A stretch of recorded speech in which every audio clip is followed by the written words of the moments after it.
Spring is finally in the air at the shore. Men's lacrosse action. St. Joe's invades Monmouth right now. A very good afternoon with Jackson Heil. I'm Matt Harmon. We are set for a good regional rivalry between a team out of Philly and one here at the Shore. Jackson, a Monmouth team which has struggled as of late scoring goals, and offense has got to be our theme today. One thing you know when you play St. Joe's, you're going to have to keep pace. Yeah, and with Monmouth lately, 6 of their last 7 games they've been held to 10 goals or less. And this is a St. Joe's team. When they are flowing offensively, they are really difficult to stop. You're not going to be able to win this game if you score less than 10 goals. This game is going to have to be played in the 13s to 15s. So we'll see if Monmouth can get something going offensively, but a really tough task today and a very talented St. Joe's team. A St. Joe's team which comes in 5-4. Their record may be deceiving because of the games that they have lost. They have a fantastic balanced attack. He is big, he is physical, he is Levi Anderson. 6'4", 205 pounds, but he plays like he's 250 pounds full of muscle. I mean, this kid is one of the most physical Dodgers in all of college lacrosse. He reminds me of Mark Matthews from Denver, if you remember that name about 10 years ago. Big-time left-handed finisher. His hands are filthy, and when he gets time and room, he is not going to make a mistake. And we've talked about offensive struggles for Monmouth lately. One of the big bright spots offensively has been Connor McCray, and as a shooter, he has really stepped up this year. 2 goals in his last time out, but as a step-down shooter from the outside with his right hand, he has been lethal. And if Monmouth wants a chance offensively today, it's going to have to go through 19 and white. Listen, if you had the over-under as to Jackson going a decade earlier with the mention of Matthews from the University of Denver, you should have picked the under. Anderson, McCray, our matchup today. 2 really good offensive players, and by all accounts, their numbers pretty even. I think the difference, Jackson, when you look at it, is Anderson, as good as he is, he's a part of the puzzle. McCray has become a much bigger piece of the puzzle. And I mean, that's kind of the reality of it when you're St. Joe's. They have so many different guys who can score. I mean, Carter Page set a single season record for him last year. They are really talented in the midfield as well, but everything tends to go through Anderson. He was a 30-30 guy last year. He has really taken on more of a scoring role this year, but probably the biggest matchup of today is right here at the X. It will be won first by Zach Cole, and a quick early opportunity and a quick early shot. Carter Page rings it up, gives St. Joe's a 1-0 advantage. Let's talk about that matchup at the face-off spot. Zach Cole, the grad student out of Lenape High School. He will be facing Matt Sutar from Lenape High School. These guys have played together. They have trained together. In essence, Sutar was an understudy to Cole at the high school ranks, and you see how quickly St. Joe's gets off the board. Cole, one of the best in the country at winning it from the X. I was shocked to see he was a 3rd-team All-American in the midseason honorees from Inside Lacrosse, but I'd argue he's probably the best face-off guy in the country, as Sutar was able to win that one and draw a flag. But you mentioned it is such an interesting matchup because these two faced last year, and I'd say Cole got the best of Sutar, but especially early on, but Sutar was able to battle back. And you talk to Brian Fisher, if there's a guy who maybe knows Cole, it is Sutar. So should be a very fun and interesting matchup at the X. Cole getting the first one, Sutar now getting an extra man opportunity for Monmouth. We'll throw in the fact that Luke Cole is on the Monmouth roster, younger brother of Zach Cole. So a little intricate story, and this is the situation for Monmouth. In a game like today, if you've got a man up, you are almost forced to score every time you have this opportunity. And we'll see if they can work the ball inside. At times they have tended to get a little stagnant on the perimeter when they've had man-up opportunities this season. Caffarelli, the freshman, is one who they like to get it to in the middle as a shooter.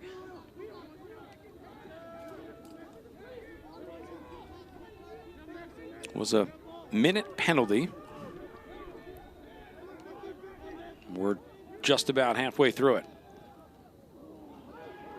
Shot fought off by Shane Ryan, who has settled in now as the starting goalie for this St. Joe's team. And that's been a big development for them. He's been fantastic the last 2 times out. And the Hawks, so talented everywhere. And I mean, if they're going to get really consistent goalie play from Ryan, this is a team that can be really difficult to beat down the stretch of the season. Monmouth will turn it over as the penalty will expire. And overall, I think it's a pretty positive man-up situation. I mean, they were moving. Caffarelli got a good look and hit the crossbar, but that's much better from what we have seen from Monmouth on the man-up in the past, where things get stagnant, the ball just moves on the perimeter. They're not able to get inside. That time they had a couple looks, take some shots, and Caffarelli with a point-blank opportunity, unable to convert.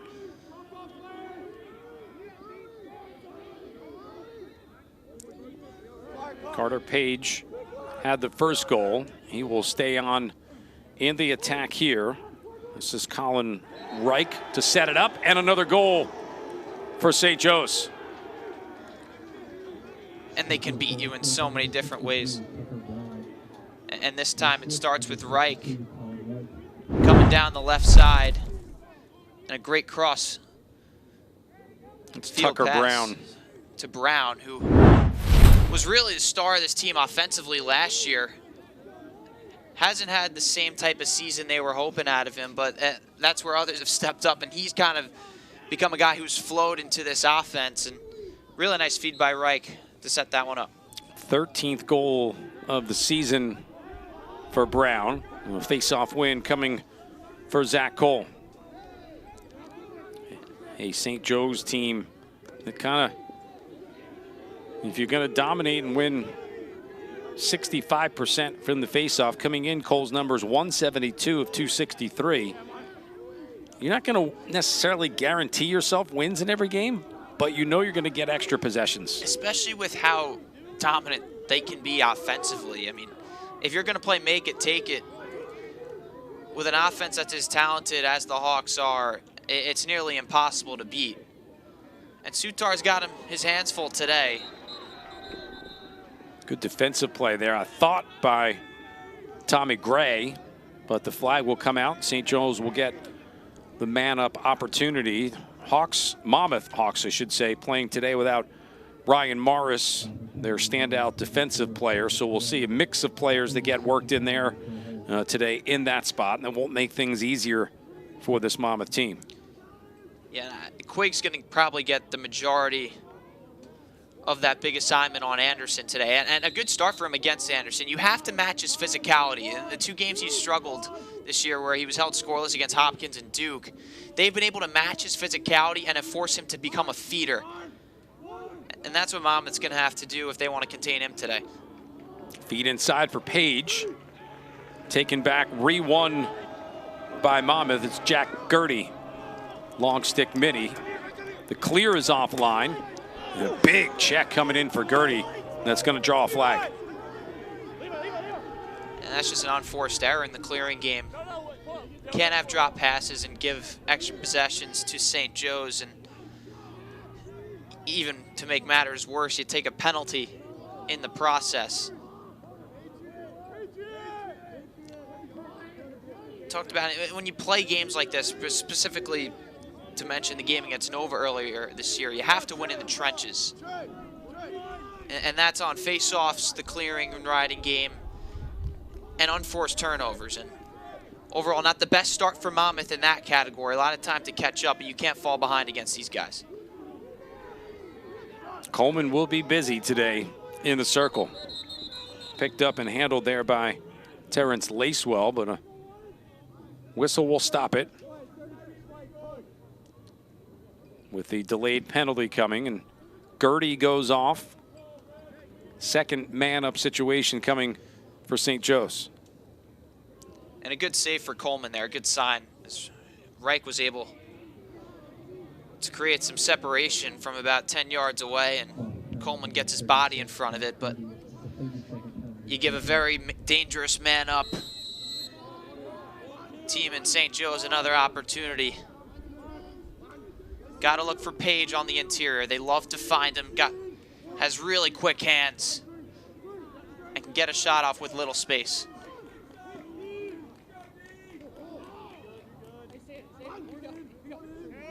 Bomer up top. Brown had it. Tried to force it down inside for Stephen Dwyer. Grabbed in the circle by Coleman. Good read early on. on the man down there by Greg Clark. You talked about other guys having to step up. He's certainly one of those guys today with Ryan Morris out. But another turnover in the clearing game for Monmouth. And a couple unforced opportunities, and we're going to get a timeout, I believe, from Brian Fisher. And I can't blame him. 5 minutes into this one, it's been sloppy on both ends for Monmouth. We will take a timeout. St. Joe's off to a good start in the Battle of the Hawks. 10:18 remaining in the first. St. Joe's jumping off to a quick start. Goal from Carter Page, goal from Tucker Brown.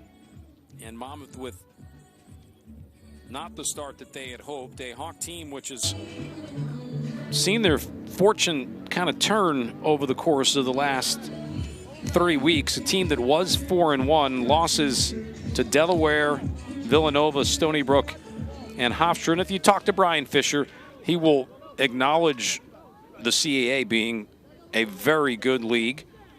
So you know you're going to go through the ups and downs of that. But I think you could point to the Stony Brook Hofstra game. The Stony Brook one for sure. I feel like Monmouth, in a way, thought that would be one. Let's check that box, get our first league win, and then can we get on a little bit of a roll? And it's definitely a learning curve, but at some point you do got to win some games, of course. And Monmouth has been able to do that. But again, there's still time in the season. I don't think anyone, including maybe even Monmouth themselves, were expecting to win the CAA in year one. But part of this year is learning. And Brian Fisher knows the schedule he made. And he made it for a reason, because you knew there was going to be a step up in competition come conference play. And they have played a daunting out-of-conference schedule, finishing with this one against St. Joe's. So it's been definitely a learning experience for this group, and I think Coach Fisher has definitely learned a lot about himself. But one of the big things I think that's avoidable going forward is the slow starts, and we've seen that today. It's been sloppy on both ends. They've taken a couple penalties. They've turned it over twice in the clearing game. I like the timeout from Coach Fisher to kind of settle things down and hopefully let Monmouth get in this game. You don't want unforced errors. No. Not in a game like this where, at least on paper, you're an underdog. You have to take advantage of opportunities. You do, and to be fair to the Hawks, too, on Monmouth's side, I thought that they actually had a pretty strong man-up opportunity. They moved the ball around good. There was good movement. But, again, you see right here just simple things that can't happen. An unforced turnover, a drop pass by Cade Stratton, and not the best pass as well by Luke Cole. In transition, bring it up for St. Joe's. Levi Anderson with his 27th of the year.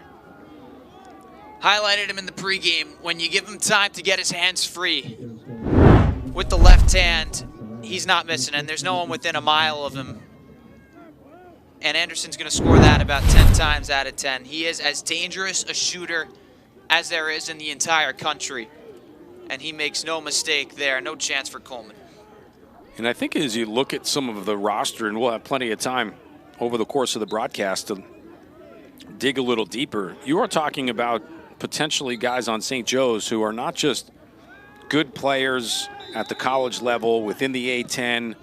You're talking about guys and Anderson and a Cole. These guys will play at the next level. Oh, without a doubt. And both guys will excel as pros, too. That is for certain. I mean, I think Anderson could excel as a pro at the NFL level right now. I mean, he has the body type of an NFL tight end, but he is equally as skilled with the ball in his stick, which makes him such a difficult guard. I mean, it talked about the one way you can really stop him is you have to match the physicality, and not many teams have the capability to do that.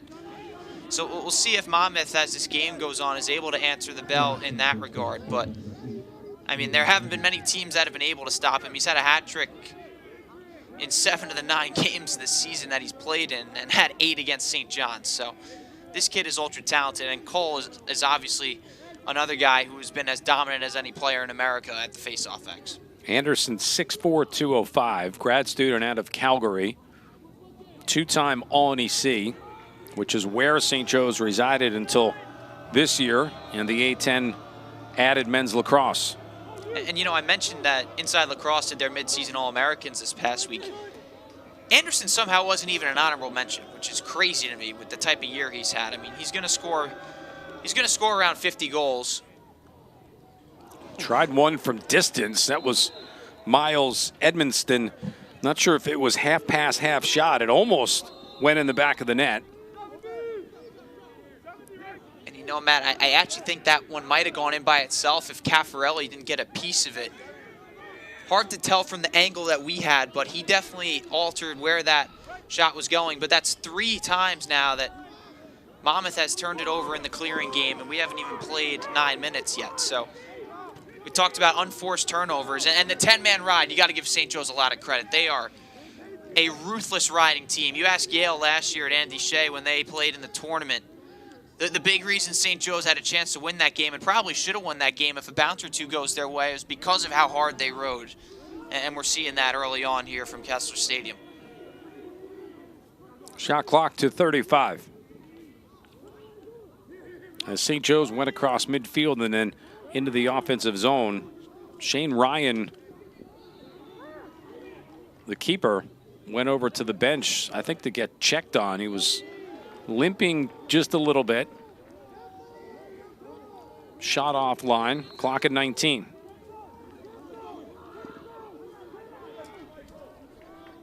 Yeah, and like you said, Ryan is... He's going to have to come out, I think. He's asking for a sub. And we'll see who St. Joe's opts to go with. We've seen 4 different goalies start games this year, so the good thing about having to play so many different goalies is you're comfortable with throwing anyone in the fold when an injury arises. It's the next man up, and we'll see what ends up happening for St. Joe's. I believe it's Scott McMillan who's getting loose right now. We'll see if he's the one that ends up coming in for Ryan. But Ryan is staying in right now, but there was an immediate move to the bench to get McMillan up and going. And I will say the one good thing about this for Ryan is that thankfully you don't have to move too much as a goalie right now. So he can hang in there for a couple more minutes until St. Joe's is able to get a subbing opportunity. But we'll see if it affects him on this possession at all.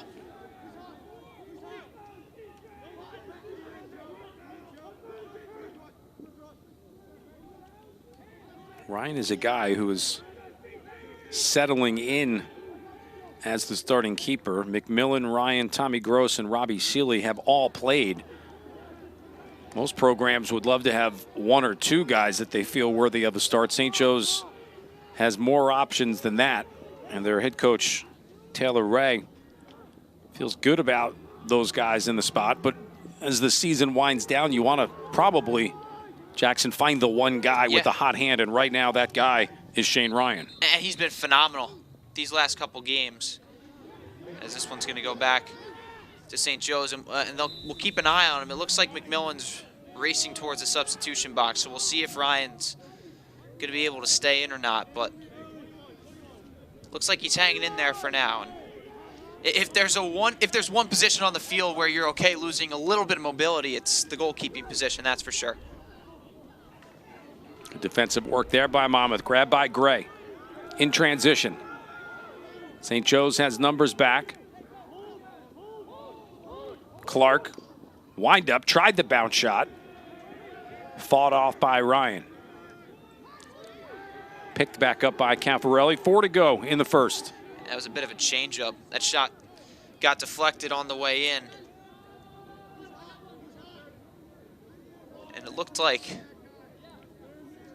Ryan had some trouble picking it up, but he was able to get a piece of it and knock it wide. See if Monmouth can get some production from the midfield today. They've definitely been willing to rely on some freshmen. Caden Kesserling going to get a lot of run today, as is Ryan O'Rourke. So Coach Fisher looking for a spark offensively, and he's going with some youth today to try to do that. This is O'Rourke. Caffarelli going low. Shot was offline. Stratton there to back it up. Possession will be kept by Monmouth with 13 on the shot clock. Stratton, good dodge and good goal. Lost the helmet in the process, but Talk about a goal that was much, much needed for a little momentum. And this is a big-time goal scorer's goal by Cade Stratton. He understands where the help is coming from and where the pressure is coming from. As you get another look, understands the help's coming from the top side, inside roll with his left hand, keeps the ball in his left hand.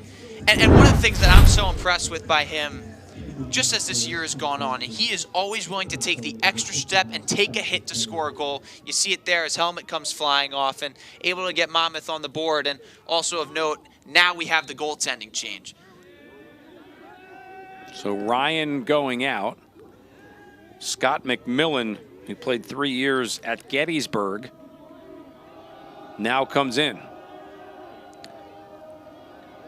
And he's coming in cold too, so definitely something to monitor. The one thing you don't want to do with a fresh goaltender is give him an easy first save, because that's how you can get a goalie in a rhythm. I think you ask any backup goalie who's played in their career, the one thing that can help them get into a rhythm is making that first save. And talk about in basketball, you just got to see one go through. You got to see one be stopped if you're a goalie in this situation. Bounce shot offline, the attempt from O'Rourke. Monmouth keeps possession. Plenty of time on the shot clock at 40.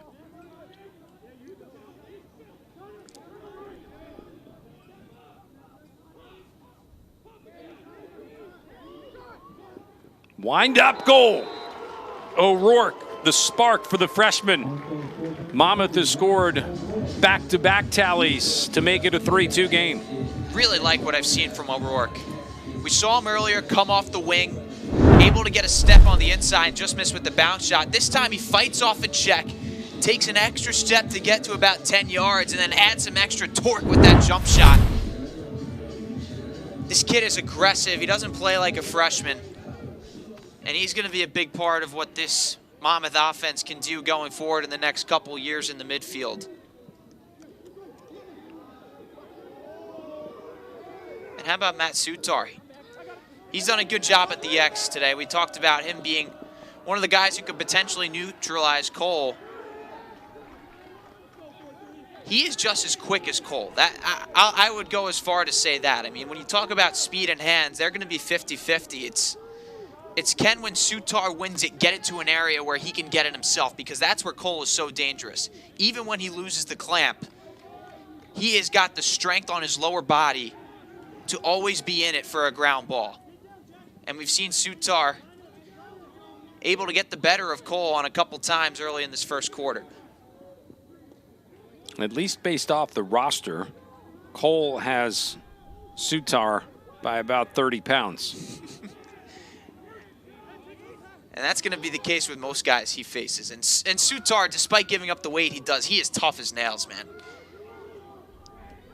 We have seen him battle with the big boys this year and doing it early here against St. Joe's. Minute to go. Ball and stick were checked away from O'Rourke. Ball stayed in, stick came back. Webb, a shot fought off nicely by McMillan. I don't know if I've ever seen that one before. Complete yard sale, but able to catch the stick on the fly, but opportunity in transition for St. Joe's. This game has found another level of intensity here in the last few minutes.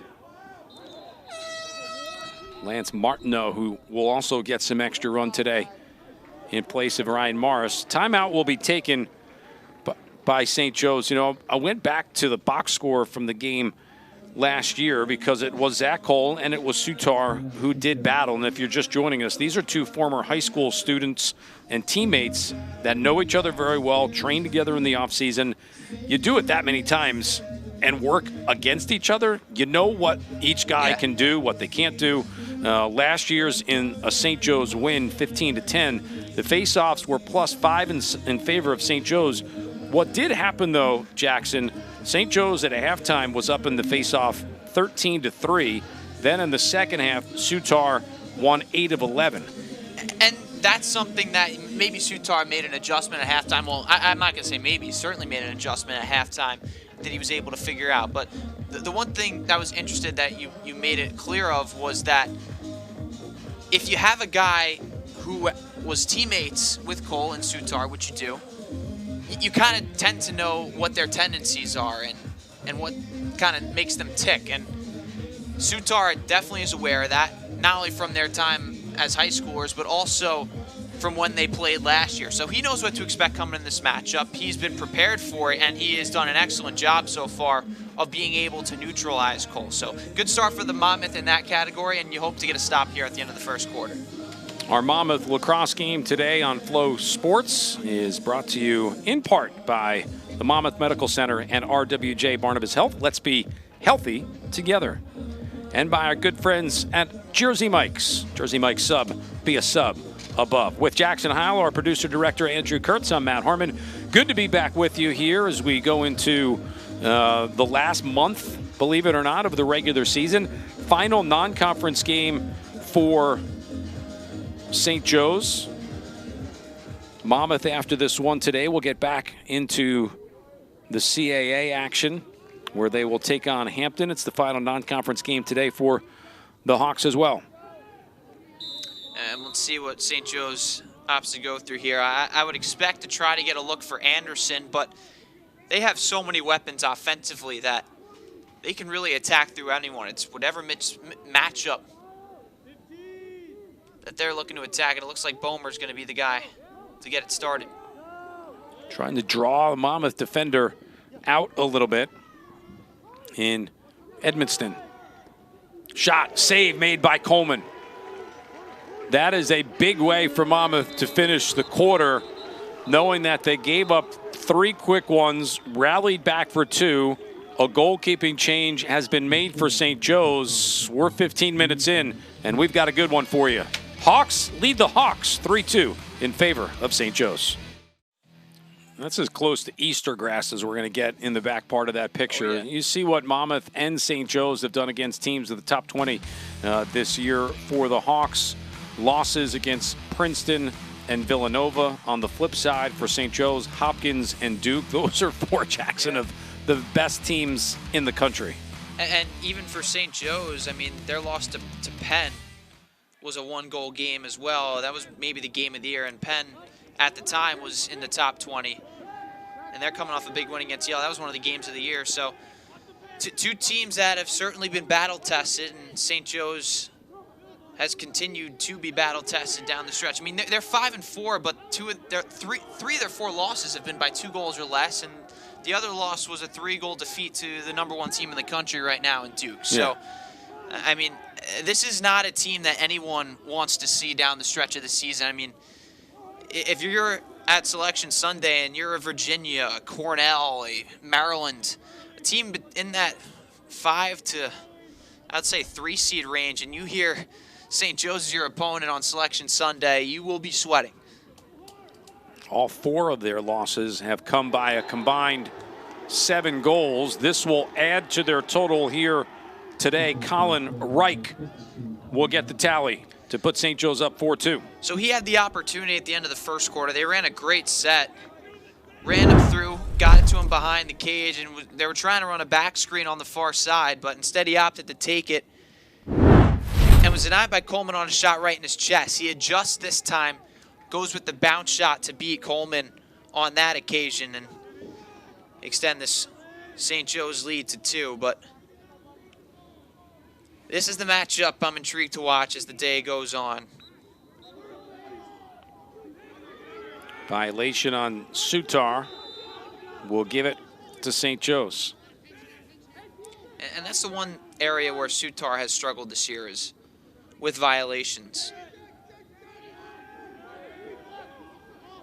Zach Cole, kind of an interesting guy too, Jackson, in some regards. He's not your typical Fogo guy. He will win it, can stay on, has added 4 goals and 3 assists into the St. Joe's attack. I don't know that he's part of the first couple of combinations, but he's not a guy that you feel like, okay, win it for us and make sure you get right off. He's definitely a threat to score when he has the ball, and it just adds such a different element to what St. Joe's can do, because they can settle in 6-on-6 and beat you, but they also can play in transition, and it helps to have a guy who gets you the ball 65% of the time and can also lead the break and stay on the field and take advantage of of substitution situations. So it's definitely a big element to what St. Joe's does offensively.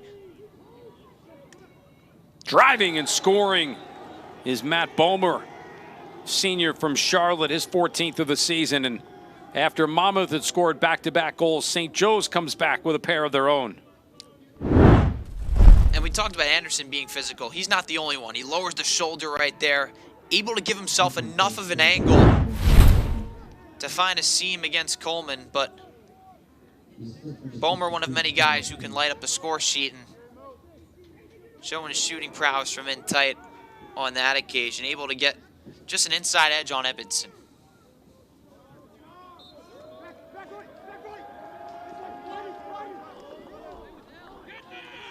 Face-off win, Monmouth. And you can hear the communication there. Sutar had an advantage on the clamp from the get-go, and great recognition by Scooter Whiteside on the back. You could hear him say, back right, back right. Communicating as to where to put that, because you know if Sutar's going to go to himself after that long, he's going to be pressed. Not only from Cole, but the wings have tightened in too. So really nice communication and good wing play by Scooter Whiteside. Monmouth will get some fresh legs in here through the midfield. Kesserling on with Carcian and Sean Ketchen. Caffarelli off target. Quick shot by the freshman out of Newport Beach, California. He is a shooter. Not much of a dodger, but few guys in the CAA know how to find more space to get a shot off than Caffarelli. Would like to see him hit at a higher clip than he is this season, but I think that's going to come as he grows with confidence. Just a freshman, he's been a big part of what Monmouth does offensively this season. That one fought off by McMillan. High shot by Kesserling. If you look at the Monmouth roster, there are building blocks here. Caffarelli, O'Rourke, Kesserling, freshman. Luke Cole's a sophomore. It's a young group. You have the veterans, obviously, with Stratton and others, but over the shoulder flip diving for Kesserling. Shot clock at 41. Possession stays with Monmouth. See how shifty he can be.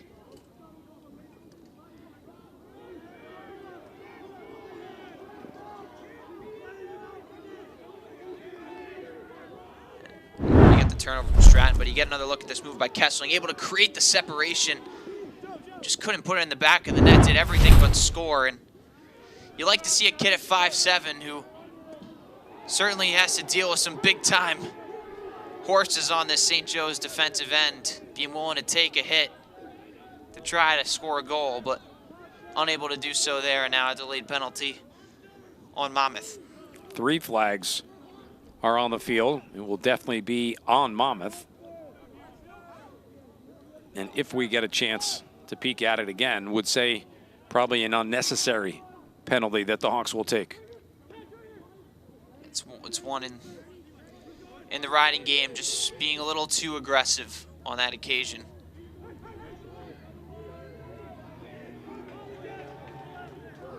Good work by Lacewell to hold out Stephen Dwyer. Save made by Coleman going up high from Anderson. And you see Anderson there. Whenever he gets some room, he's trying to let one fly, and a good save by Coleman as we get another look at the penalty.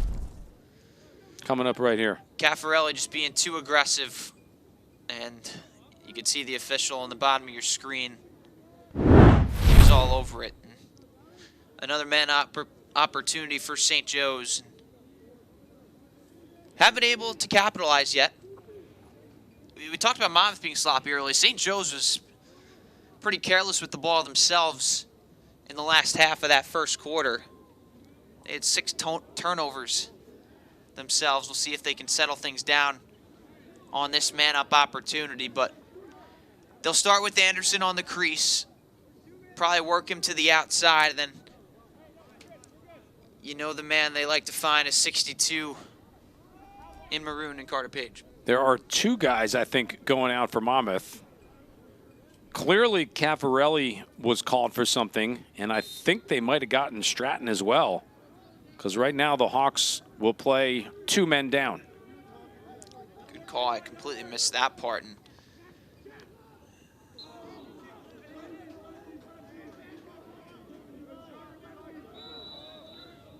slash on Stratton. He's out for a minute. Penalty on Caffarelli, just 30 seconds. 4-man box defensively. Cannot leave Carter Page on the doorstep, and he will make Monmouth pay. And this is too easy for Anderson. He just waits for the help to come. Just stands, waits. No pressure in the middle. And Page won't miss that one if he gets 100 chances. Canadian connection on display between Anderson and Page. 2 lethal goal scorers. And now it'll remain a 6-on-5 for St. Joe's if they can win the faceoff here. Page with a couple today. St. Joe's has regained control of this, scoring the last 3.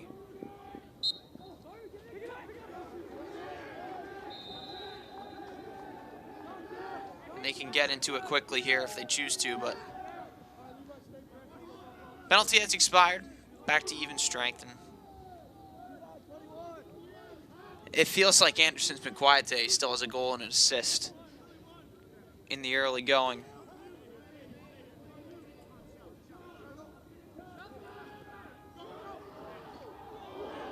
Hits the iron, comes back out.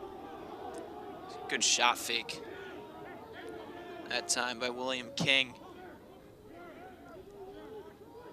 You watch St. Joe's, and my first thought, seeing them up close and personal for the first time, is who do you try and stop? That's a great question.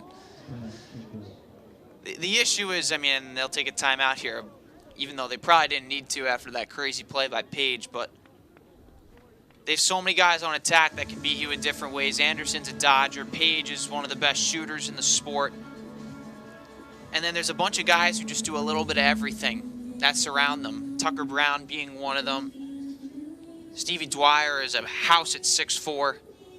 And all of them are physical. They're physical dodgers. They are not afraid to go north-south and get downhill against you. And we've seen it on display early.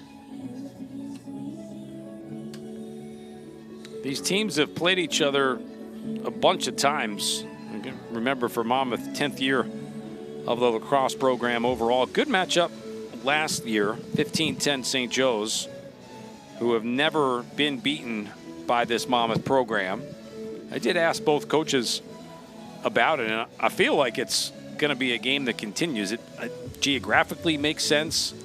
You get a non-league against a non-league where you don't have to travel too much, and you know, clearly St. Joe's maybe a step up right now in terms of this season, but a Monmouth program, you know, that's going to come right back as they have under Brian Fisher a couple of times, making the NCAA tournament out of the MAC. These games like this always seem to make sense to me. For sure, and one thing that I don't think gets mentioned enough, especially in a matchup today where you look at a team like St. Joe's and you look down their roster, so many Jersey kids, so many Long Island kids. It makes sense to have a game here because, one, you get to have your fans come out here and get to a road game, see their kids play, and the same goes vice versa for Monmouth. There's definitely a lot of Philly kids that are probably, even Maryland and Delaware and all those options. So it's a great local out-of-conference game for both these teams, and as Monmouth continues to improve, it makes a lot of sense for both of these teams to continue to schedule this matchup. Hit delivered by Mac McLaughlin, and now we will get a flag that will come out. I think it's going to be against St. Joe's, and we'll give Monmouth a man-up situation as they trail 6-2. Yeah, it got a little violent there for a sec. You look at the first one. That looked like a penalty from McLaughlin. And then they got McLaughlin eventually for that second one. Could have been whistled for 2, but Monmouth will certainly take one and a man-up opportunity. It looked good on the first opportunity. Caffarelli hit a pipe. Let's see if they can continue to get the movement and open up the middle of the field for Caffarelli. McCray. Carcian on the left. Gets it back. Burke Webb, number 33. Stratton. Wind-up shot. Save made. McMillan saw it the whole way. Saw it the whole way and didn't have to move his stick an ounce in either direction. It's a good skip pass by Stratton.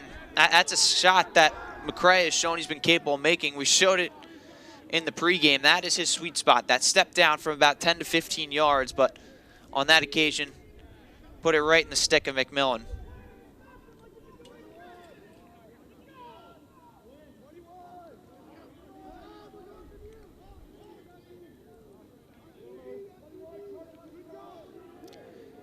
And this is a team, St. Joe's, we've talked about the attackmen in Anderson and Page, but their midfielders do a lot for them, and that's a great check that time by Whiteside. Here comes Gray, off to the races. Monmouth with a 4-on-3. Numbers now reset and balance out. And I get Gray's a long pull there, but you got to make the defense come at you before you make that pass. Key to a 4-on-3 situation is don't let one guy defend two, and on that occasion, Gray didn't force the first slide in order to open up the transition opportunity. Stratton goes all the way through, and possession will go to St. Joe's. And a pretty good look there from Stratton. You know he's looking to go low to high in that situation. We saw it just moments ago with McCray on the man-up opportunity. That time he was looking for Cole, who just didn't seem ready for the pass.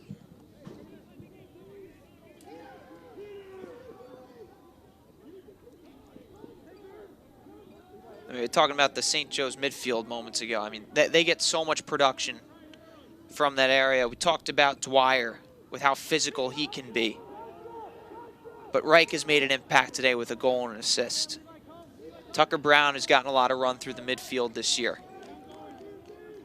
So many guys they can throw at you, and they come at you in waves, too. It's not a one-line team. They can throw two and sometimes even three midfield lines at you that can all score goals. Great spin. Opens things up. Shot save made by Coleman off a rocket from McLaughlin. King was the one who made that initial move. It opened things up for the skip pass, and Duran had the step down. Coleman's been good today. He's given up 6 goals, but again, I don't know how many you can realistically put on him. A lot of opportunities in tight. A couple wide open step downs, one coming from Anderson. But he's made some good saves and keeping this one in striking distance for Monmouth. Has made 4 saves on the afternoon. Let's see if Monmouth can get their midfielders involved. We talked about Stratton and McCray and how they make an impact, but they rely so much on that attack, and the midfielders open it up for them. Here's Luke Cole. Carcian. The movement is there, but on the outside. Stratton had a shorty there, but not a whole lot of movement allowed the switch to happen to get the pole back on Cade Stratton.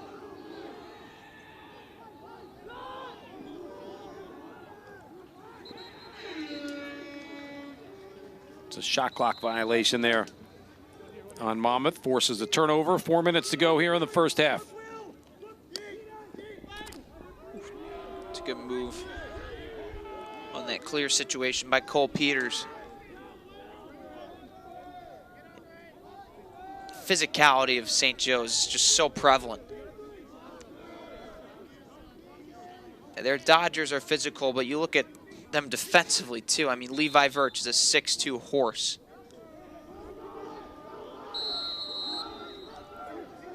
They just have a lot of guys who can be physical with you, and it can be daunting at times, and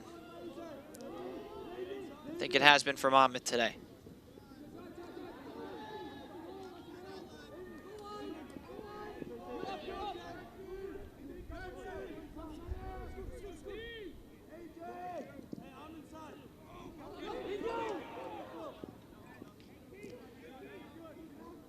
Monmouth content to wait and get a midfield change fully complete.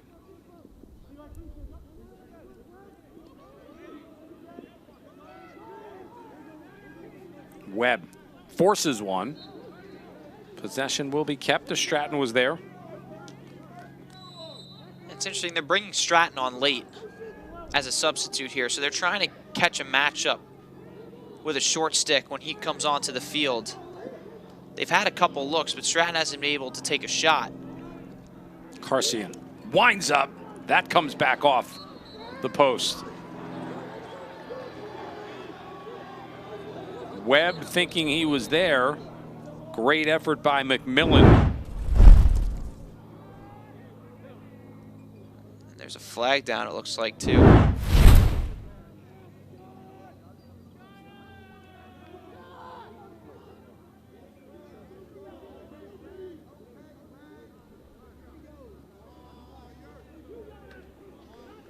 They're getting Stratton for an unsportsmanlike. They're getting Stratton for frustration. Yeah. Really is what they're getting. You probably could have gotten a couple guys there. It looked like Webb was giving the officials an earful as well, but that's essentially a turnover. Even though St. Joe's was getting the ball in the clearing game anyway, now you give them a free clear and an opportunity with the man advantage. Anderson back up top. Brown. Colin Campbell, number 5, working down low as well. That shot, Coleman was ready for it. Possession will be kept for St. Joe's. Just under 2 minutes to go in the first half. And they can get Anderson activated in a couple different ways on this man-up. They can get him on the crease, or they can get him in this goal line extended area as a feeder.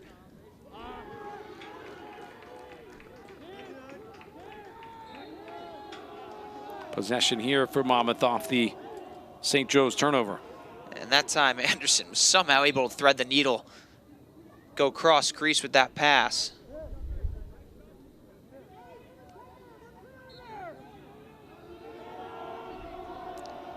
And the officials able to get this one right. And now St. Joe's goes into the patented 10-man ride. It's been so successful today.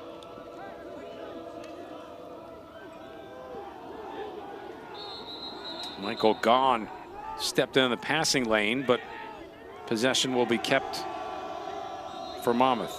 And just an unnecessary push by Gaughan there. Over his head, over his head. Good, good. White time.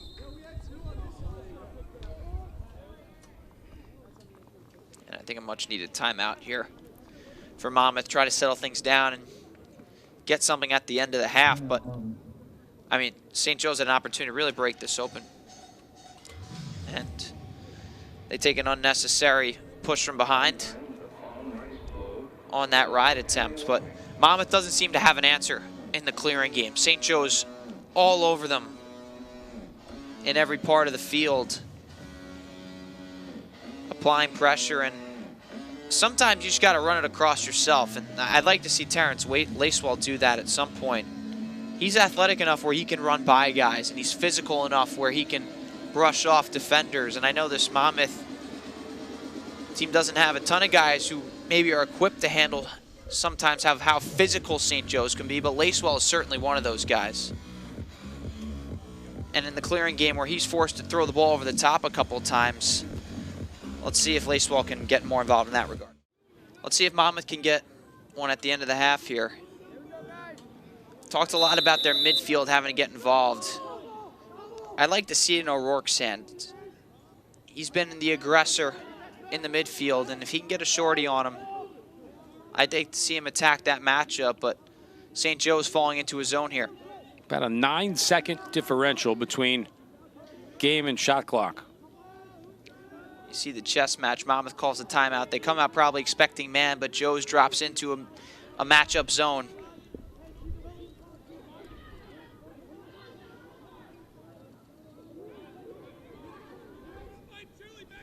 Kesserling. That was O'Rourke, Cole, Ketchen. Shot, save, McMillan still kept on, and then Caffarelli gets run over by Harrison Oler. That's an easy call. He took one up high there. And this was a great play by Caffarelli. It was a good save by McMillan. Caffarelli able to grab it with one hand and then get stuffed. And not needed there by Oler. Not at all. And that should be a 2-minute unreleasable. I think the bigger problem there maybe wasn't the first, it was the second one that came in. Absolutely right, Matt. And it not only did it come up high, it came under his helmet and right in his neck area. 1 minute. I don't know how they came to that conclusion. That's a cross-check to the head. That's a 2-minute unreleasable. I don't know how the officials missed that one. But we'll see what Monmouth opts to do here. They can hold it and start with possession in the third quarter if they hang on to it. I think you hold it unless you really get something that you like. Especially knowing who's at the face-off X for St. Joe's. Down to 5.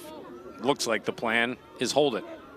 No, we'll take it instead, says Caffarelli, and score with a second remaining. And I think the St. Joe's defense thought the same thing there, Matt. Because Caffarelli got the ball and no one applied any pressure, and he's the best shooter on the field for Monmouth, and if he gets space like this, which he does, he's going to score in that situation, and that's exactly what he does. I don't even think McMillan knew that shot was coming either. But that's a big answer for Monmouth here at the end of the half. You get it within 3, you start believing. Game is certainly within striking distance after 30 minutes here. Big time answer for the Hawks. That stops 3 in a row from St. Joe's. And that will take us in to halftime. That's a big last goal at the end of the quarter here for Monmouth. Absolutely is. 6-3, St. Joe's leads Monmouth. We come back for halftime. Stick around, it's right around the corner. A pretty fun Tuesday afternoon here at the Jersey Shore. St. Joe's leads Monmouth by a score of 6-3. Good to be back with you. We are at Kessler Stadium. He's Jackson Heil. I'm Matt Harmon. Jackson, a game where right from the get-go it was a uh-oh type start for Monmouth. St. Joe's came out, scored 3 straight. Credit Monmouth, got back a couple, and then we saw another run from St. Joe's. Yeah, and I think early on you were like, this could get out of hand in a hurry. But give credit to Monmouth and give credit to Coach Brian Fisher. He called a timeout about 5 minutes into it. They had already taken 2 penalties. Things were sloppy. They were down 3-0, and Monmouth came out and threw the second punch, which was really important. It got them back into this game. They got it to a 3-2 game, and listen, this St. Joe's team is so talented offensively. If you give them any looks, they're going to take advantage eventually. And offensively, they just have so much firepower, and they did. Levi Anderson was good. Carter Page made some big-time shots as well. But give credit to Monmouth. They hung around. They stayed in it. Got a goal from Caffarelli at the end of the half. And this one's very much in striking distance for Monmouth right now. Yeah, and we've seen it go back and forth looking at the numbers right now. We talked about how important the faceoffs are in today's game. It's 5-a-side, which means if you're Monmouth, to your point, you're giving yourself a chance, especially in the third quarter. Give a lot of credit to Matt Sutar because we talked about the matchup at the X being a big-time factor in this one, and he's kept Monmouth in it in that regard. when St. Joe's plays make it, take it, they're impossible to stop. And that's what they've done at a lot of times this year with how good Zach Cole has been. But you've kept them even at the X. You've given your team some chances to score, and you've kept yourself in this game. And now also you have the confidence going into the break, going into the second half, that you can win possessions and that you can keep the ball on your stick. This has to be a possession game for Monmouth. We said they can't win this game with 10 or less goals, but if they're able to dominate possessions, they might just be able to. Final half for both in the non-conference coming up. We're going to step out here for a brief timeout. He's back on tour. He's got a home here at Monmouth as well. Nice feature coming up on the boss, Bruce Springsteen, after our break.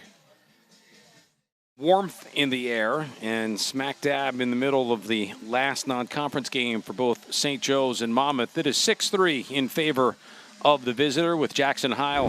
I'm Matt Harmon. Let's take a look at some of the highlights. Important, who's going to have the most possessions. St. Joe's, one of the better teams in the country. Monmouth has held their own, except for a start like that.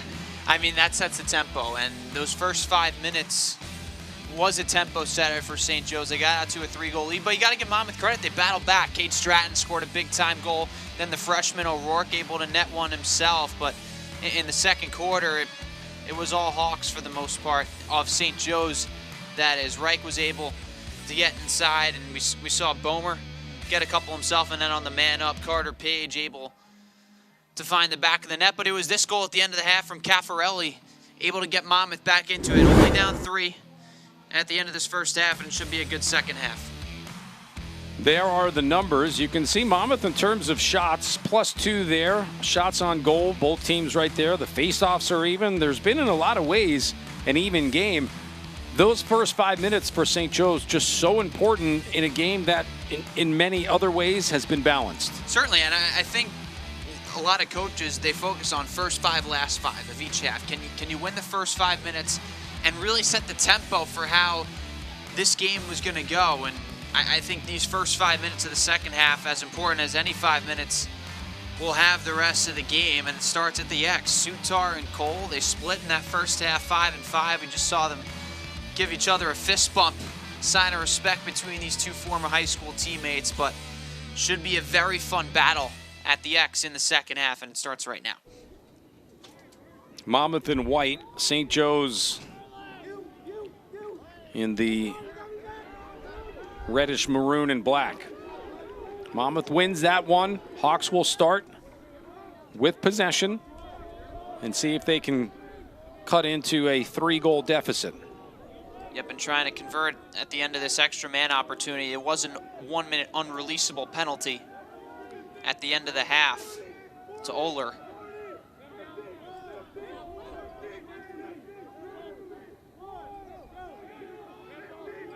And now back to even strength.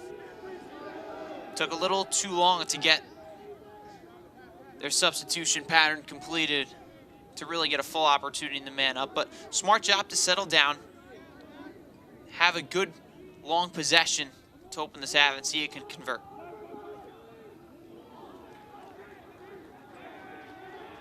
Possession to St. Joe's.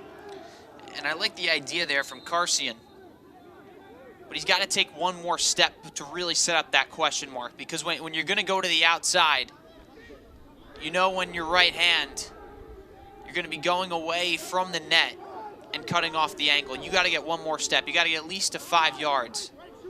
Rob Pinnell was the master of that move. Would get to 5 yards, open himself up. Carcian didn't do that there.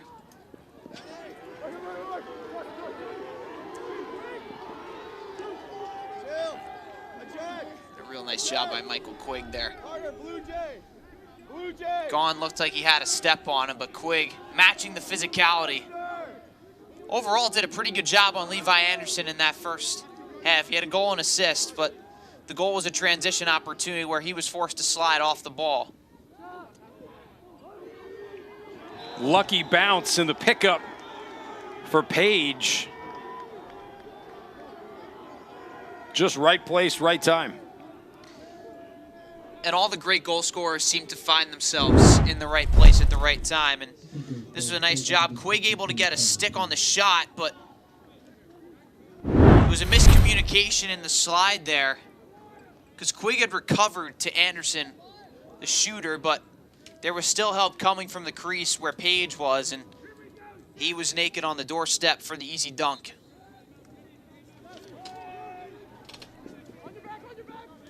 Win for Cole. You can see Page, one of the best in the A10. You know, that was something I asked Taylor Ray about after years of being in the NEC, capped off with a championship and an NCAA tournament bid last year. He said the same thing, and I'm familiar with it because I've heard it from Monmouth coaches over the course of the last couple of years. It's nice to now have the A10, have men's lacrosse, because you're playing the same teams that everybody else in every other sport is playing. And think about, for a lot of teams, the travel gets screwed up when you're forced to play in a different conference. And the NEC, it wasn't as bad for St. Joe's because it is a lot of Northeast teams, but it is nice to be involved in a conference where essentially you do have a lot of teams that you're playing in these other sports. But even the A10, I mean, it is still a little jumbled if you look at their schedule. I mean, they still have to play High Point, which is a bit of a far trek for them, and they're not a typical A10 team. I believe High Point is SoCon for the most part. But as lacrosse continues to grow, and as these teams and these schools continue to add lacrosse, you got to start somewhere, and the A10 will certainly continue to grow. I mean, it's only 6 teams right now, but it's going to continue to get bigger as these other schools in the A10 begin to add lacrosse. I mean, you have the UMasses and the St. Bonaventures and the St. Joseph's of the world. You got to hope maybe some teams down south, like a VCU maybe adds lacrosse, or teams like that are local that you hope maybe will continue to grow their athletic profiles. St. Joe's won their A10 opener over the weekend against Richmond 14-12. Shot clock violation there on Monmouth. St. Bonaventure, Hobart, UMass, and High Point, the teams that they will see over the next couple of weeks. And Hobart, one of the other teams that jumped over from the NEC. That was the NEC championship game a year ago. St. Joe's took it to Hobart early and often in that one, but Hobart's another up-and-coming program. Good to have them as part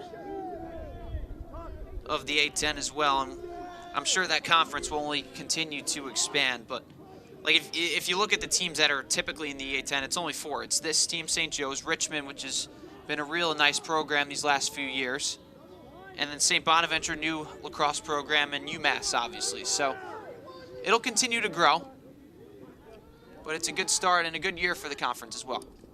Driving towards goal and scoring is Bomer. And St. Joe's has answered the bell here in the third. Talk about Bomer taking that extra step to make sure he gets angle. He takes the hit from Martineau on that occasion. And he's feeling the after effects of it, but he's got a goal to show for it. You got to be willing to take a hit to make a play, and St. Joe's no stranger in that category.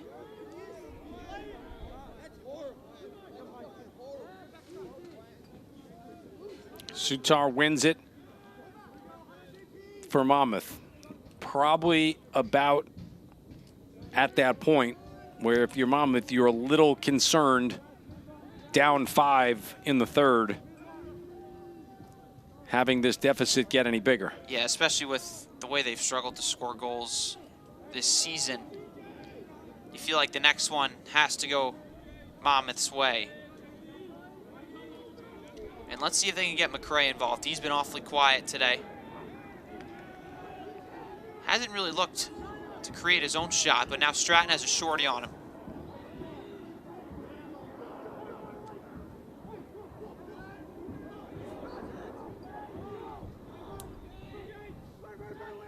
O'Rourke. Kitchen. Throws behind McCray. McCray, wind up. And Connor McCray's day of frustration continues. It's McMillan to make the save. And he's had a couple looks from that same area. That one, much more difficult shot because he's going away from the cage. it's right in the stick of McMillan, who has been excellent today. Little uncertainty after Shane Ryan went down in that first quarter, but McMillan has stepped up and answered the bell. 7 saves already in this one. Flag coming out. Goal will come. Page has another.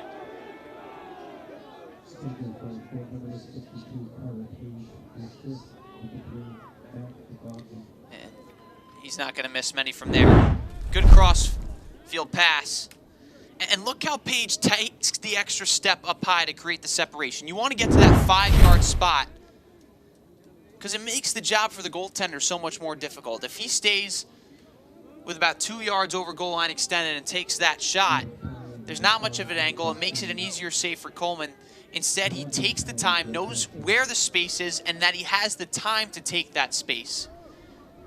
And able to bury it past Coleman. The Canadians, what they have such a great understanding of is angles. And they know they can shoot from pretty much any angle because of their box background. And Page played 3 years of box lacrosse growing up in Ontario. Karsianov for a minute with a cross check.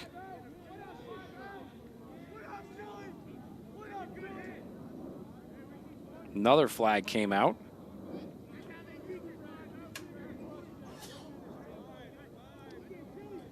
How about the job Sutar's done? And listen, it's a 6-goal deficit, and it's a really good opponent in St. Joe's, and no better opponent to go up against at the face-off X than Cole. But Sutar has answered the bell today, and he has gotten the better of Cole, his former high school teammate today, and hasn't been really up for debate. He's won 8 of the 14 face-offs thus far. But give St. Joe's credit, showing they can win even without controlling possession, even though it's such a big part of what they do.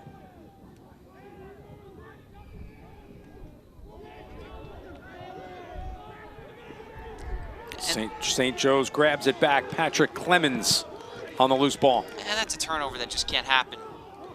You're waiting to kill off the rest of your penalty. You know you're going to get a man-up chance.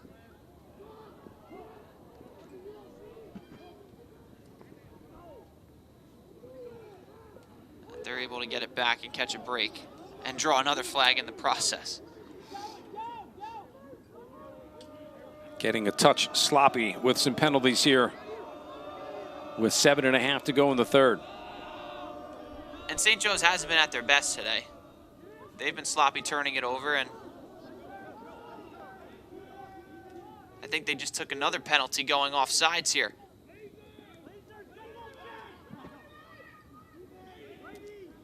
See if they are able to catch that one. Low shot attempt by O'Rourke.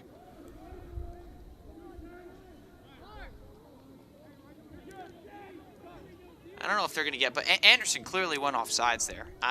He, instead of going directly out of the box, he ran across the midfield line and then to the substitution box. 1 minute cross check on Bomer.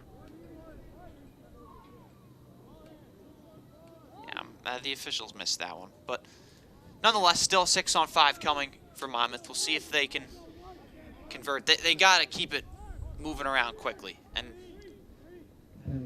we saw in their last man up, Caffarelli was able to convert when he got some space. He's the one they want to get it to as a shooter. But it's not really on the interior. They've been bringing him out and trying to just attack the 3-on-2 corner situations and get him the ball on the wing for a step down.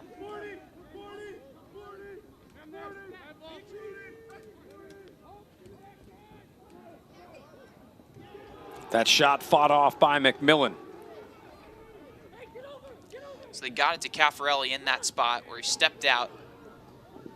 The pressure came early, though. Made a really nice face dodge to get by his defender, but again, he's got to take one more step. Learn from Carter Page there. Saw what he did before. get to the middle of the field instead of allowing McMillan to take away half the goal for him. If you take that extra step to glory, get to the middle of the field, then you give yourself a much better chance of scoring in that opportunity.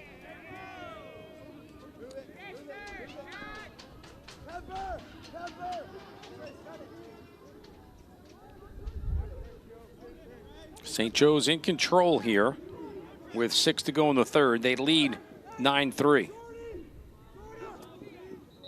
Shot by Page offline.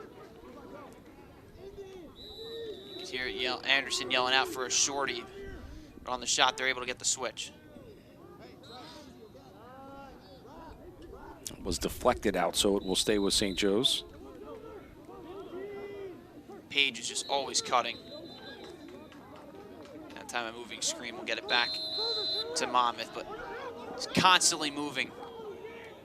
Carter Page, one of the best goal scorers in all of college lacrosse. Turnover for Monmouth. And now Anderson has the shorty. Good help coming in by Quigg. Catch, spin, and shoot just a little bit offline by Cole Peters.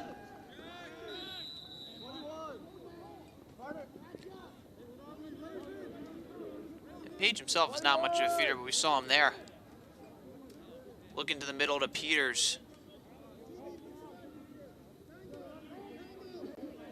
who had a good look, but one thing about this St. Joe's team offensively, they all like to keep it in their strong hand. And that's definitely a Canadian trait. Great save by Coleman.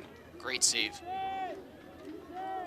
Real nice job by Brown, able to create the separation. When he winds it back and lets it fly, he gets a lot of velocity behind his shot. Coleman stepping to it, low off stick, getting in front of it for the stop.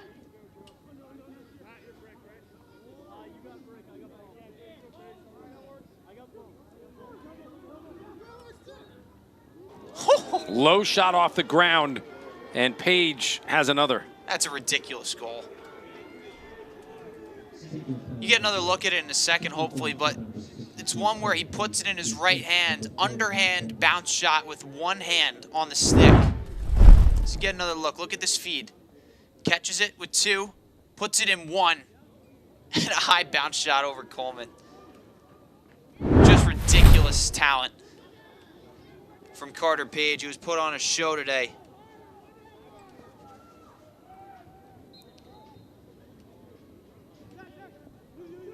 And you see just how talented this team is offensively for St. Joe's. And they've had some defensive issues, but when Page is on fire, there's no stopping him. So you get another angle of this. Look at him switch to the right hand. And the crazy thing, I don't even think he meant to bounce that. I think he was trying to get a little low to high action with one hand, but sometimes great goal scorers get the benefit of the doubt, and that's what happened with Page there. 5 goals on the day and an assist for Carter Page. His total's 32 and 4 on the season. Last year he went 51 and 5. Single season program record. Really put St. Joe's on the map a season ago and won the NEC. Took Yale to the wire in their first round game. Led for a majority of it as well. And we talked about it before, but there's not a team on Selection Sunday that wants to be matched up with these guys. They are so dynamic on this side of the field. And they have the ultimate neutralizer in Zachary Cole at the face-off X.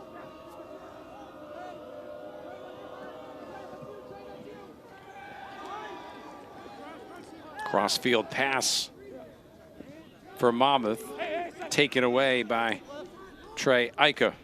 And how many times have they forced a turnover in that 10-man ride? They have given Monmouth fits all afternoon long in the clearing game.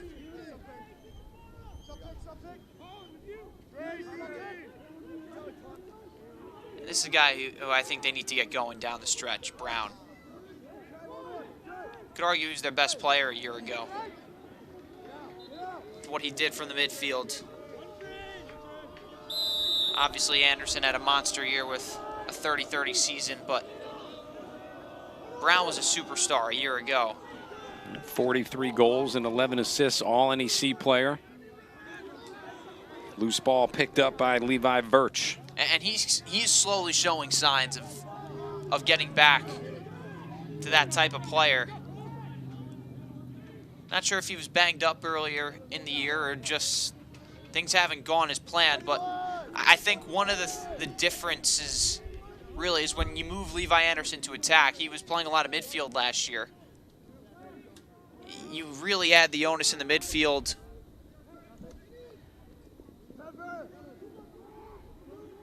On Brown. He has struggled at times with it this year, but again, they have a lot of talent down the depth chart that they can use. It's not just a one-line team like it talked about. They can go 2 or 3 lines deep in the midfield.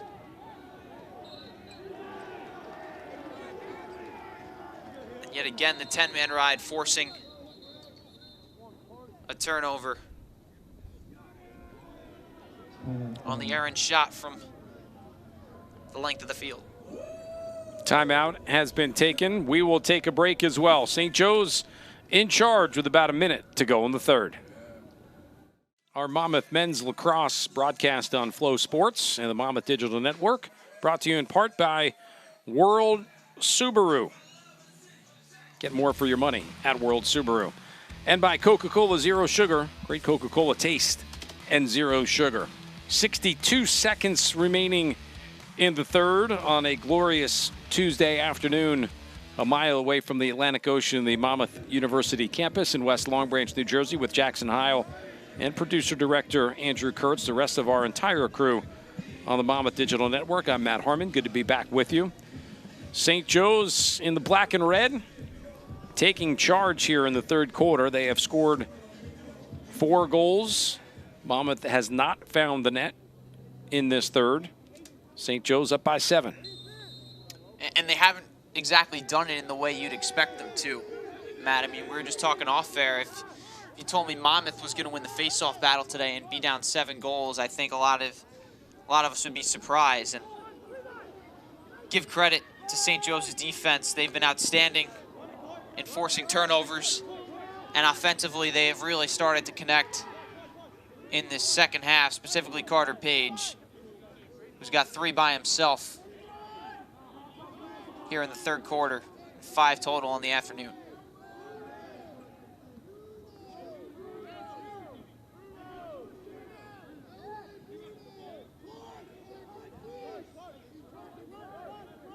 Game clock to 20.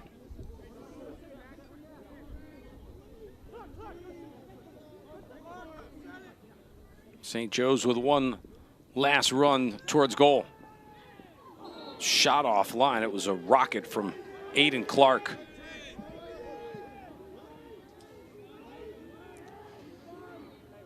This is a good matchup.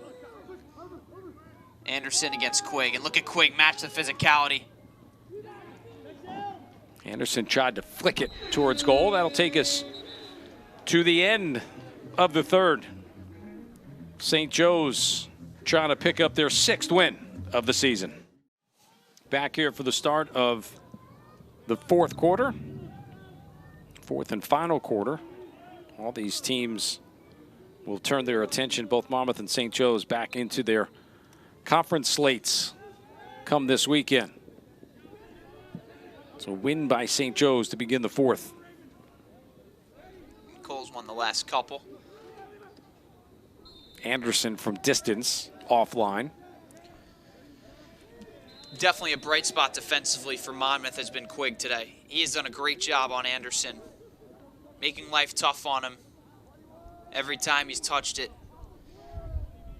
And I mentioned the way you stop him is you have to match the physicality and force him to be a feeder. And that's exactly what Quig's done today. Only the one goal early in transition, where he wasn't even the primary defender. He was sliding, but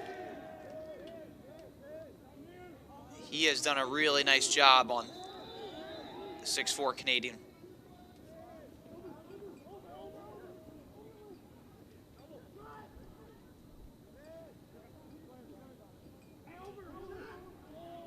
Catch and save. Shot was taken by Bomer. Went off the right leg, it looked like, of Coleman.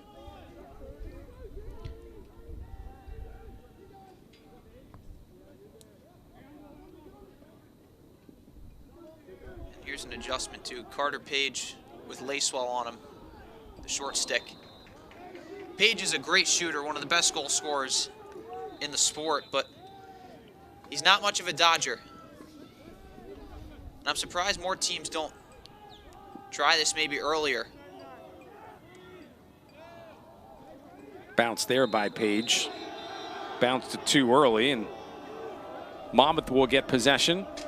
Thanks to Lacrosse TV for picking up our broadcast today as well. Let's see if Monmouth can find a way to break this 10-man ride.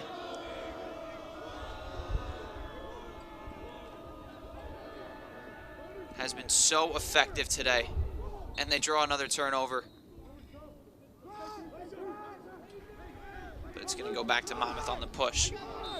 But again, like, it's like 4 or 5 times in a row where we've seen this 10-man ride really give Monmouth trouble. And at some point, the best way to break it for me is just having an athletic midfielder do a one-man clear himself. And they have a guy who can do that in Terrence Lacewell. He's 6'3", he runs like a deer. They need to get him the ball in these situations and let him go. There's a push. Monmouth keeps possession.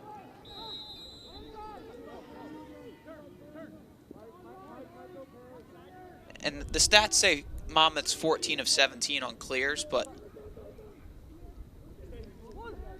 they're also getting credit for a couple clears where they've taken a shot from distance to try to hit the empty net and have been beaten to the backstop. And that's happened about 3 or 4 times. So you can count about 6 or 7 turnovers in the clearing game.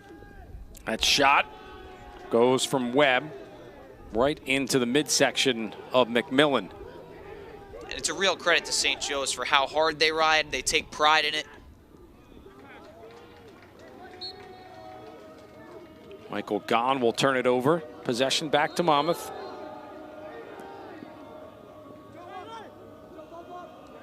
See, where are the midfielders? Someone's got to come back and help the ball.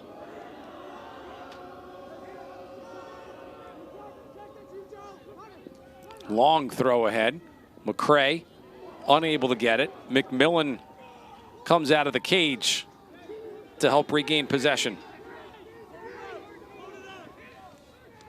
Long run forward on the pole for Virch, who will score.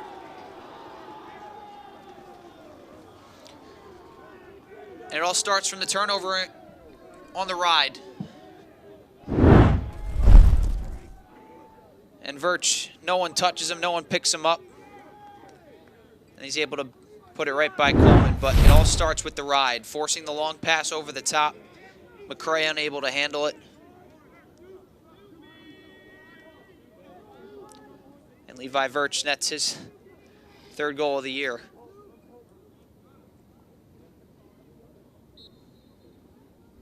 But the 10-man ride has become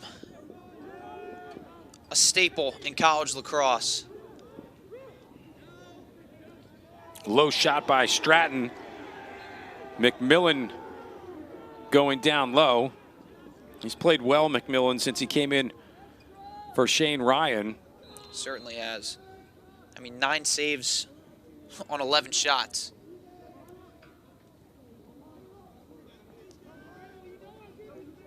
kept them in the game, honestly, in that second quarter. Kept them in the lead. This could have easily been a tie game at halftime. And St. Joe's has really upped the ante here in the second, but he has been excellent today in place of Ryan. And you hope he's okay.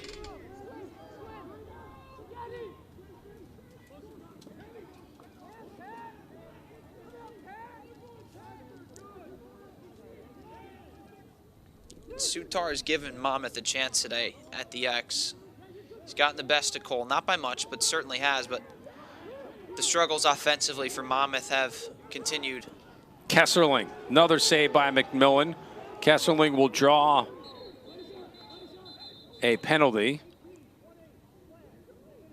Going to be a slash, and we'll send out Matt Popek.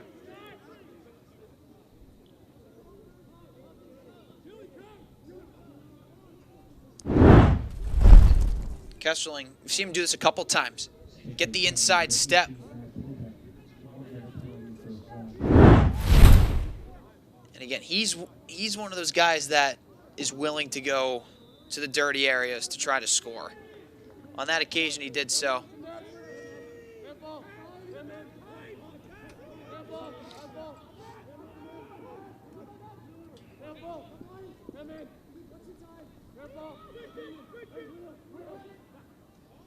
Carcian thought about it. McCray inside gets forced to Cole. Luke Cole, who can't keep possession. And one thing interesting St. Joe's does when they're man down, I'll mention after the shot. Good save. Popped high in the air. Good look there for Coleman. Coleman's made some good saves today as well. But one thing St. Joe's that's very interesting that they do on the man down, whoever is on the outside on that far side wing, they are denying completely. And we saw a couple times, we saw him switch off, whether it was Stratton or Ketchen.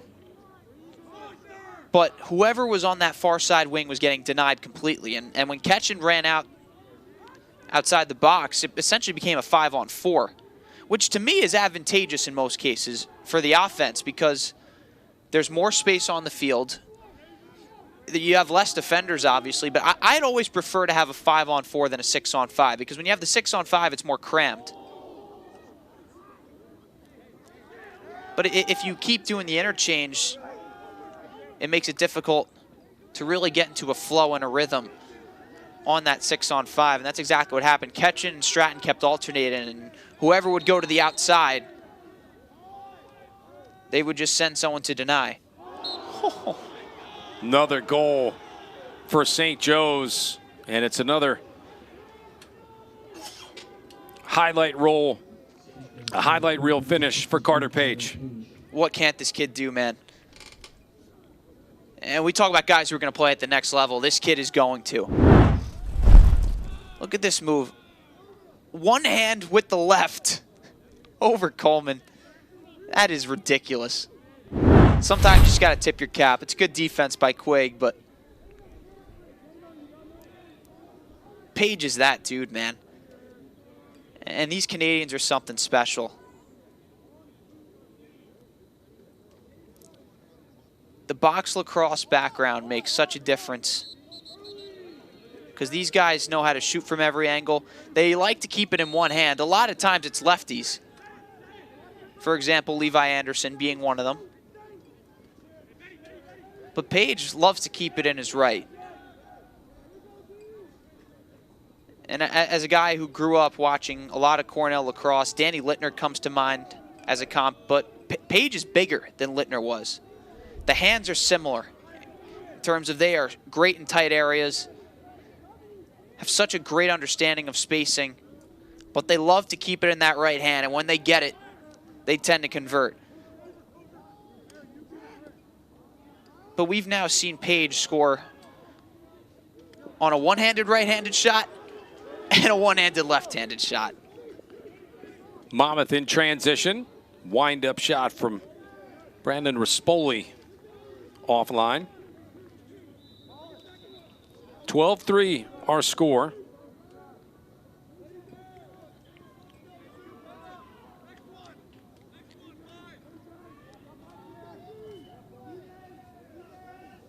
And this Joe's team is going to be interesting. Not only down the stretch, but next year as well. I mean, Page will likely come back. The thing is, you never know what happens with the transfer portal nowadays. Now, with the COVID extra year and everyone being able to be a first-time transfer without having to sit out a year, you never know who's going to stay and go as Caffarelli's hurt. And to be fair, looking at the roster, because of that COVID year mixed in there, and as you said, the transfer portal, it might say senior, but that doesn't mean that your eligibility is up yet either. I mean, look at that Maryland team from a year ago. I mean, it was 23-year-olds, 24-year-olds. It's grown men out there. And it makes a world's difference. I mean, just from a college perspective, that San Diego State team last night in the national championship game, I mean, their starting five was older than 5 different NBA starting lineups. It's definitely a different game post-pandemic and in this new era of the transfer portal.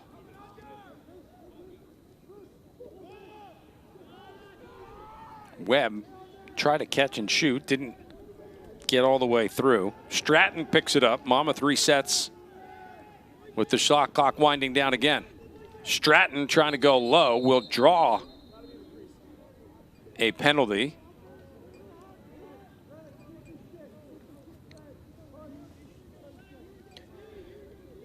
This defense has made everything difficult, though, for Monmouth as we get another look at Stratton. He has been the one guy today, and I'll give Kesterling that as well, who has been willing to answer to the physicality that St. Joe's has brought on this end of the field. Stratton has tried to get to those dirty areas. We saw him try to do it right there. Not afraid to get pummeled on the interior to try to score a goal.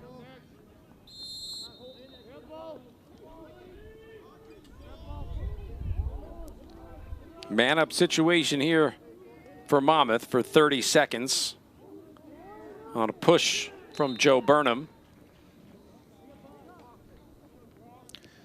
And you saw the turnover there, but it's caused by the pressure that St. Joe's is applying. And Cole Peters has been the one, talked about it before, they're denying that far side wing. This time it was catching going behind the net, in which Peters was denying essentially and pressing out. And they tried to throw the pass to him, but unable to get anything going. And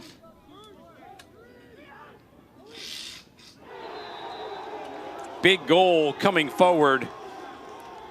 St. Joe's will make it 13. Owen Mihok.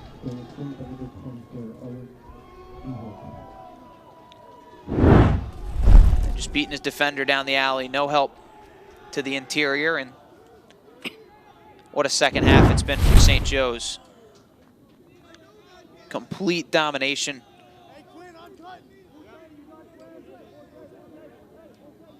And they've reeled off 7 unanswered since Caffarelli scored with 1 second left in the first half.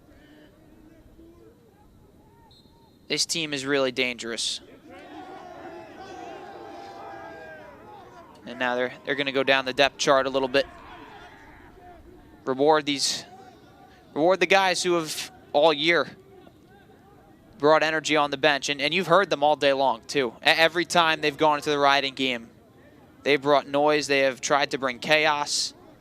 And now getting rewarded with a chance on the field. Down the stretch of this game, try to get their name on the score sheet. St. Joe's earlier this year, a couple of big wins. Beat Sacred Heart 17-5 and Providence 19-6.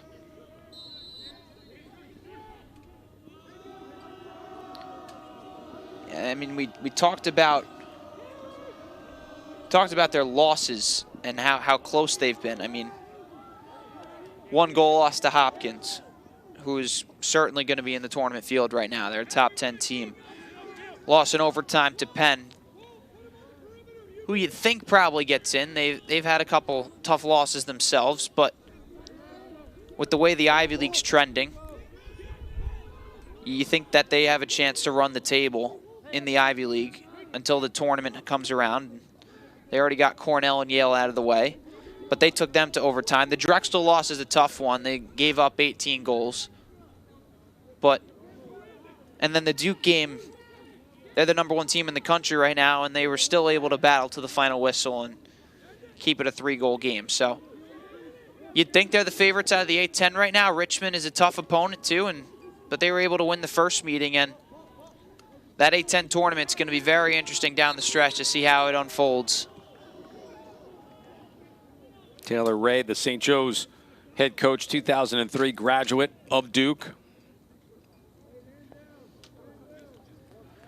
He has created a solid program here at St. Joe's, fresh off an NCAA tournament bid a year ago in his 12th year. Yeah, and I mentioned a couple times that was one of the great games of that tournament. Yale, St. Joe's first round. St. Joe's came out flying. They ended up losing 18-16, but he gave Andy Shea's team everything they could handle. And like I said, they are going to be a team that no one wants to play when Selection Sunday and the NCAA tournament rolls around. Man up for Monmouth. Penalty was on Colin Campbell offside.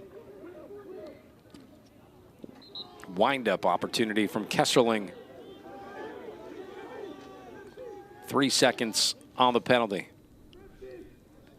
Matt, how good has McMillan been today, though? I mean, 10 saves now on 12 shots in relief. You can't ask for much more from your goaltender, especially one who didn't even start the game, was thrown into action. Just a really impressive performance. Came late in the first quarter, gave up a couple of goals, including the one at the end of the first half where you felt like, okay, is that a little bit of momentum that Monmouth can carry into the second half? And full credit to the Hawks of St. Joe's, who have outscored Monmouth 7-0 in these 2 quarters. And St. Joe's has gotten better as the game is going along, too. I mean, the first quarter overall was sloppy on both ends. I believe there was 13 total turnovers between the two teams just in that opening frame alone. It's now 19 turnovers apiece, but it's been a real valiant effort from St. Joe's. And I've talked about the riding game all along, but I mean, they've only been credited for 4 turnovers forced in the riding game, but it's felt more like 8 or 9. And just a really impressive effort by St. Joe's. And for Monmouth, it's back to the drawing board. I mean, listen, 5 straight losses doesn't really paint the picture for this team, because you look at the competition they've faced as we get a look at the standings in the CAA. Delaware and Drexel, along with Stony Brook, all at 3-0. And then you get a look at where Monmouth is at 7th. You hope they can get that first win over Hampton this weekend. But this is a game you wipe the tape on. You move on, and you see if you can try to generate some momentum next week going into your final stretch of the season. And it feels crazy to think that we're already in the final stretch of the season, given that this is really the first really nice day of the year outside. But with how early the season starts nowadays, it's a different ball game. But I think this is probably the most frustrating performance of the season for Monmouth, just in the way that things transpired, because they were in it early, but then they really just got killed in the clearing game. And St. Joe's really turned the game on its head from there, because in a game where Monmouth is competitive at the face-off X,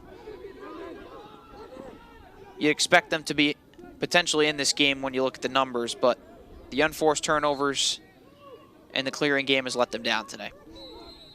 Minute penalty on Virch for unnecessary roughness.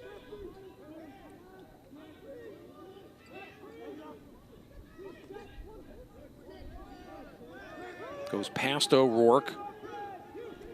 Onto the offensive half. Here's a penalty coming on Monmouth. Cole Dawkins will go to the sideline. That had potential disaster written all over it.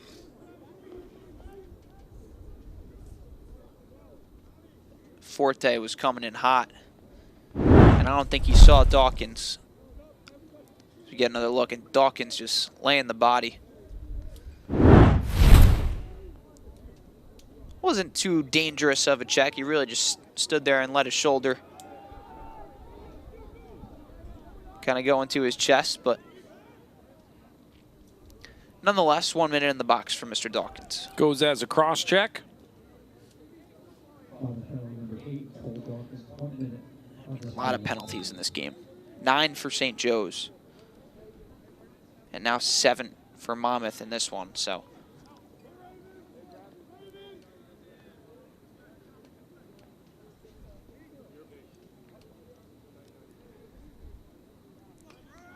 Definitely a physical contest this afternoon. Some frustrations boiling over for the Monmouth side, but it's one game I think you bury the tape on and you move on to Hampton. As Coach Belichick once said, we're on to Cincinnati. And in this case, Monmouth is on to Hampton.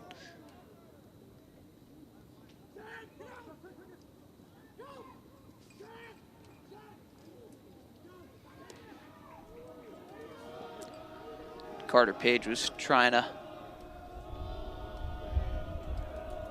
get another highlight reel goal there on that behind the back shot that went right to the back of Tommy Gray.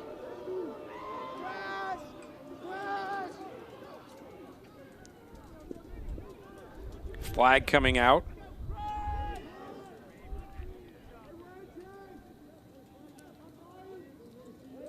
I believe this one's going to be an offsides. Will be the 10th penalty of the day for St. Joe's. I mean, you tell, if you told St. Joe's before this game you'd take 10 penalties, you would be pretty much even on face-offs, and Levi Anderson would be held to 2 points. I don't think you'd think you'd find yourself up 10 goals in this game, but everyone has stepped up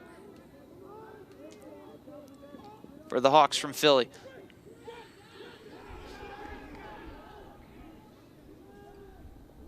Half minute to go. McMillan with the catch.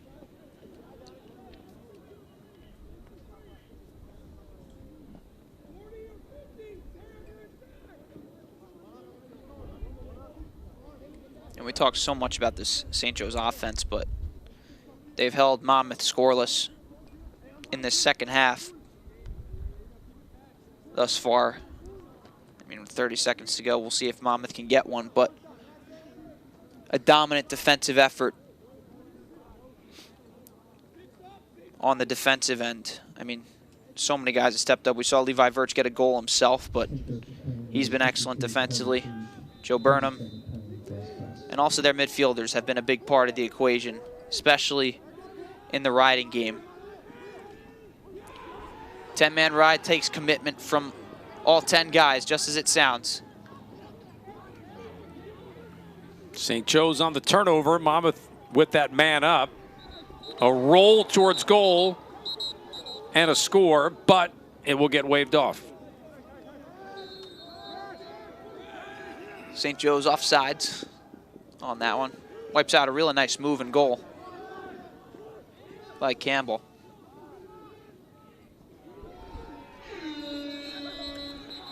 That will take us to the end of our Tuesday afternoon affair here in West Long Branch. St. Joe's will improve to 6-4 on the year. Monmouth will fall to 4-6, and both teams will turn their attention back to conference play. Yeah, I think for Monmouth, I mentioned it a couple moments ago, but it's a bury the tape game. I mean, there's a really talented St. Joe's team they come at you in different ways. I thought they played a pretty good first 30 minutes. They were in the game. If McMillan doesn't stand on his head in that first half, maybe things go differently, but St. Joe's came out firing in the second half, and Monmouth really never able to regroup offensively, and that was that. But for St. Joe's, good way to go into A-10 play. They are going to be a force to be reckoned with down the stretch of this game as you get a look at the final stats. And I mean, I think for the most part, Matt, you look at the final stats, I mean, pretty much split on face-offs, turnovers even. It's not a game where you think, you look at the stats other than the score, then it would be St. Joe's winning this one by 10, but sometimes that's how the cookie crumbles, and that's exactly how it did today. Monmouth back in action on the road at Hampton this coming weekend. St. Joe's will look to get themselves back into conference play. They will go to St. Bonaventure. For producer-director Andrew Kurtz, my partner Jackson Heil, I'm Matt Harmon. We say so long from West Long Branch, New Jersey, on the campus of Monmouth University. Your final score, St. Joe's 13, Monmouth 3. Flow Sports is your home for live and on-demand CAA sports coverage all season long. Visit flowsports.tv/CAA for more information. Always good to be part of the coverage on Lacrosse.tv today as well. This has been a presentation of the Monmouth Digital Network. Enjoy your holiday weekend coming up.